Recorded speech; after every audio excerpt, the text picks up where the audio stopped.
एक गांव में मनोहर नाम का एक लड़का एक सेठ के यहाँ भैंसों की देखभाल करता था। एक दिन की बात है, मनोहर सभी भैंसों को जंगल में चारा खिलाने ले जा ही रहा था।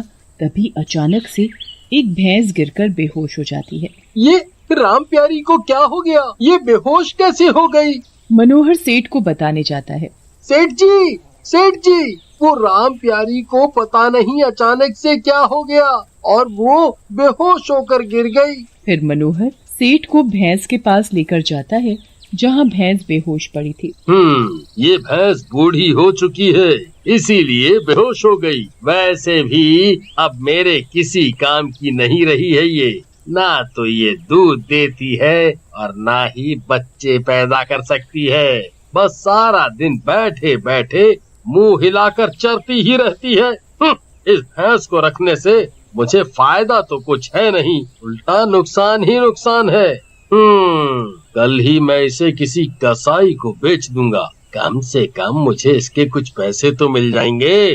भैंस को बेचने की बात सुनकर मनोहर उदास हो जाता है और फिर वो राम प्यारी के मुंह में पानी डालता है। तभी राम प्यारी को होश आ जाता है। राम प्यारी, तू बिल्कुल भी चिंता मत कर, मैं तुझे मरने नहीं दूंगा और ना ही कुछ होने दूंगा।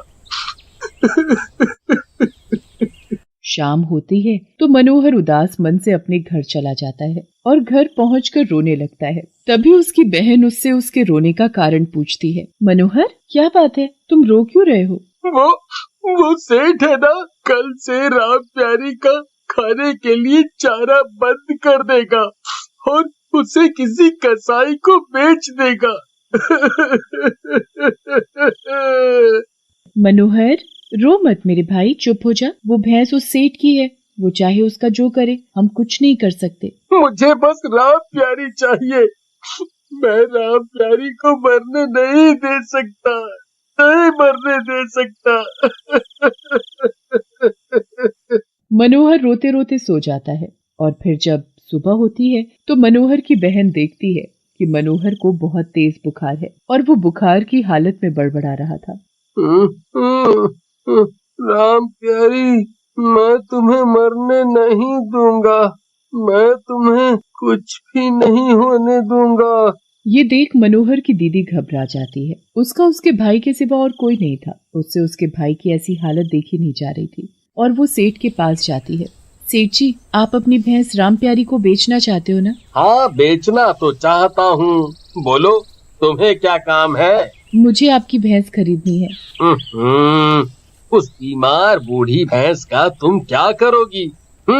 उससे तुम्हें क्या फायदा होगा जो तुम उसे खरीदने की कह रही हो? बस कुछ नहीं, मुझे वो भैंस खरीदनी है। सेठ भैंस को खरीदने के नाम से अंदर ही अंदर खुश हो रहा था। मूर्ख लड़की है जो उस बेकार बूढ़ी भैंस को खरीदने की बात कर रही है। अच्छा है, इसमें मेरा ही फायदा है। पर तुम पैसे कैसे दोगी? मैं आपको इस भैंस के बदले हर महीने सूद समेत पैसे दे दिया करूंगी। अगर तुमने मुझे समय से पैसे नहीं दिए तो मैं... ठीक है, मुझे मंजूर है। फिर मनोहर की बहन भैंस लेकर घर चली जाती है। मनोहर, देख मैं तेरे लिए क्या लाई। राम प्यारी को अपने सामने देखकर मनोहर की खुशी का ठिकाना नहीं रहता। राम प्यारी, तुम यहाँ कैसे? अब से राम प्यारी हमारे साथ हमारे घर में रहेगी। दीदी, ये सब आपने मेरे लिए किया, आप कितनी अच्छी हो।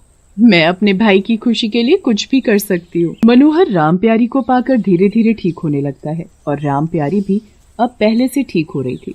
मनोहर राम प्यारी का अच्छे से ध्यान रखता, उसे अच्छा हरा चारा खिलाता और उसे वैद्य की बताई हुई दवाई भी समय से देता।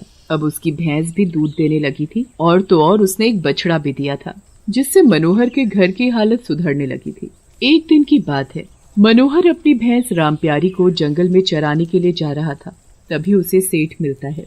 और मनोहर, कैसे हो? और तुम्हारी भैंस कैसी है? सेठ जी, मैं एकदम बढ़िया हूँ और मेरी भैंस राम प्यारी भी एकदम सही है। अब वो दूध भी देने लगी है और इतना ज्यादा और बढ़िया दूध देती है कि वो कभी खत्म ही नहीं होता। जैसे मानो वो कोई जादुई भैंस हो। सेठ मनोहर की बात सुनकर सोच में पड़ जाता है। जादुई भैंस? मुझे उस भैंस को पाने के लिए कुछ न कुछ तो करना पड़ेगा। और अगले ही दिन सेठ मनोहर के घर से अपनी भैंस वापस ले आता है। जब मनोहर अपने घर पहुंचता है तो अपनी बहन को रोते देख उससे पूछता है, क्या हुआ दीदी, आप रो क्यों रही हो? वो सेठ आया था और कह रहा था कि कल के कल उसे उसके सारे पैसे चाहिए। अगर हमने उसके सारे पैसे नहीं दिए तो वो राम प्यारी को ले जाएगा। वो सेठ हमारे साथ ऐसा नहीं कर सकता। उसने हमें पैसे चुकाने की 2 साल की मोहलत दी है, फिर वो ऐसे कैसे कर सकता है? मैं अपनी राम प्यारी को उसे ले जाने नहीं दूंगा। मनोहर रोते हुए राम प्यारी के पास जाता है और उसके गले लगकर रोने लगता है। कल अगर हमने सेठ को पैसे नहीं दिए तो सेठ आकर तुम्हें ले जाएगा। मनोहर राम प्यारी के गले लगकर रो रहा होता है तो राम प्यारी उसका हाथ अपने मुंह में पकड़ती है और उसे जंगल की तरफ ले जाने लगती है। राम प्यारी, इतनी रात में तुम मुझे कहाँ ले जा रही हो? तभी राम प्यारी मनोहर को एक पेड़ के पास ले जाती है और उसे बड़े जोर जोर से हिलाने लगती है। राम प्यारी, तुम ये पेड़ क्यों हिला रही हो? तभी अचानक से पेड़ से सोने के सिक्के गिरने लगते हैं। सोने के सिक्के? मेरी राम प्यारी, तुम तो सचमुच में जादुई भैंस हो। अब तुम्हें मुझसे कोई नहीं ले जा सकता।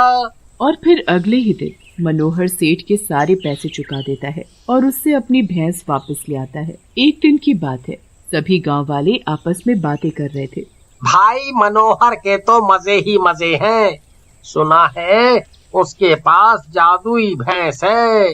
सेठ पेड़ के पीछे से उनकी बातें सुन रहा होता है। हाँ भाई, सही सुना है। जब से उसके यहाँ जादुई भैंस आई है उसके बारी न्यारी हो गए। हाँ भाई, तुमने सही सुना है, तभी तो वो इतनी जल्दी अमीर बन गया।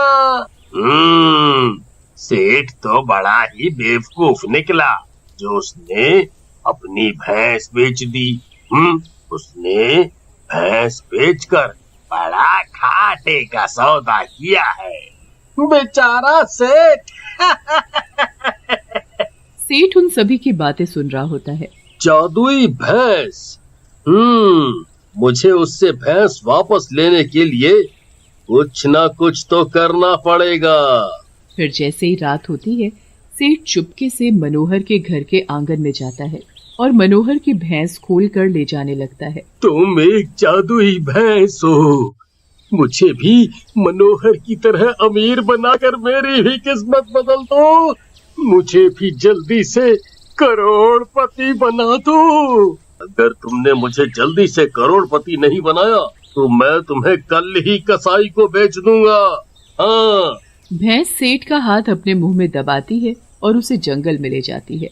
अरे अरे अरे, तुम मुझे जंगल में कहाँ लिए जा रही हो? तभी भैंस एक पेड़ के पास जाकर अपने सिर से जोर जोर से पेड़ हिलाने लगती है। लगता है ये पागल हो गई है।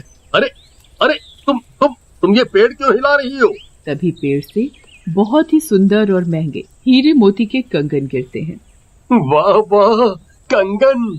वाकई में तुम जादुई भैंस हो। अब मैं जल्दी से करोड़पति बन जाऊंगा और दुनिया का सबसे अमीर आदमी कहलाऊंगा। तभी वहाँ से गांव के जमींदार के आदमी जा रहे होते हैं और वो सेठ के हाथ में कंगन देखकर रुक जाते हैं। कंगन? अच्छा, तो ये कंगन इसके पास है। इसने ही जमींदार की पत्नी के कंगन चुराए हैं।